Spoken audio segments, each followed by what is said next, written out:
Hey gang, I wanted to talk to you about something today that's really critical and really important for bear hunters. And I've just been seeing a lot of things lately, and it triggered me to really think about this and produce a video on it because there's a lot of misinformation out there, and I just want to kind of clear some things up and give you my opinion on the issue of where to shoot a black bear, specifically for bow hunters and crossbow hunters, not so much for firearms hunters. But I apologize, there's quite a bit of wind noise here. It's windy out here today, but just bear with me. I want to cover a few of these topics, and so you have a pretty good feel for my opinion, which is based on having shot 37 bears, I believe, with a bow myself, and been involved in the presence of at least that many more bears being shot, and the recovery of probably over 100 bears being shot with a bow. So I believe this saying of the middle of the middle, shoot the bears in the middle of the middle, is a myth. And I'm going to explain to you why that is the case. And then I'm also going to talk to you a little bit about the importance of shot selection and prioritizing 2 holes over 1. So first of all, yes, the bear's vitals are slightly back in their body from that of a whitetail, and most people think about whitetails, about deer in general. People start hunting deer and they move to bears, and so that's why we use the comparison all the time of bears versus whitetail. It's just a good comparison that people can relate to. So the bear's vitals sit slightly farther back than a deer's. Now, a hard shot is typically not a great shot on a bear, on a broadside bear, because their front leg bones are extremely dense and big and difficult to break. And I have killed a bear by breaking that front leg bone, as you can see in this video, but it took till the next morning to find that bear.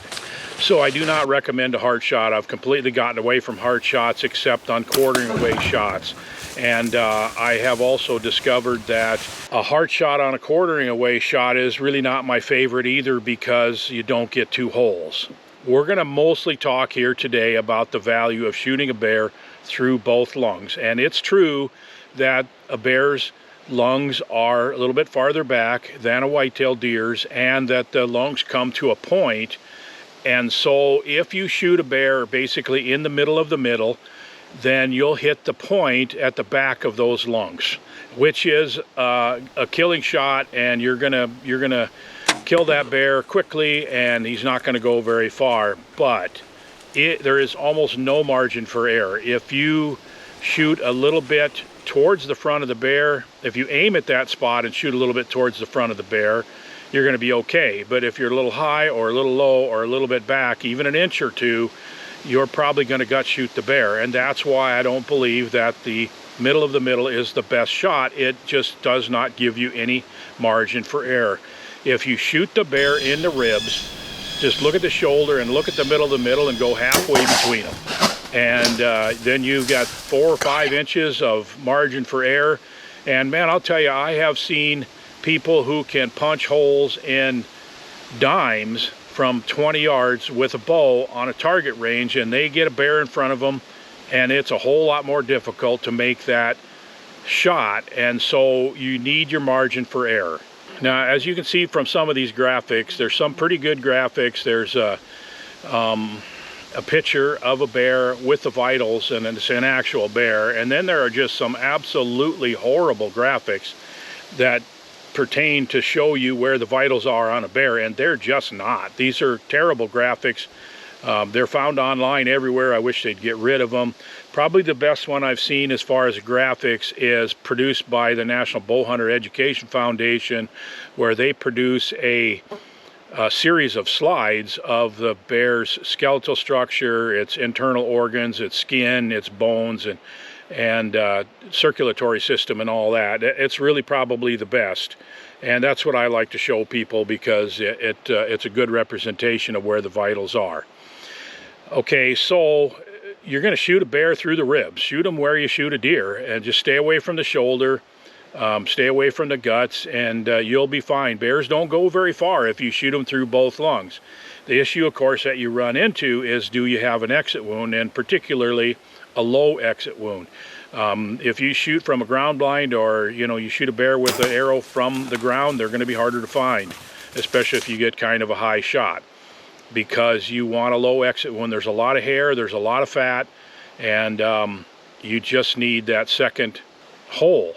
And so I've done multiple videos on this, on why it's important to shoot where you can get a second hole. And like I said, bears don't go very far if they're shot through both lungs, but if you're going to find it in the thick cover, then you definitely want that second hole so you have a good blood trail.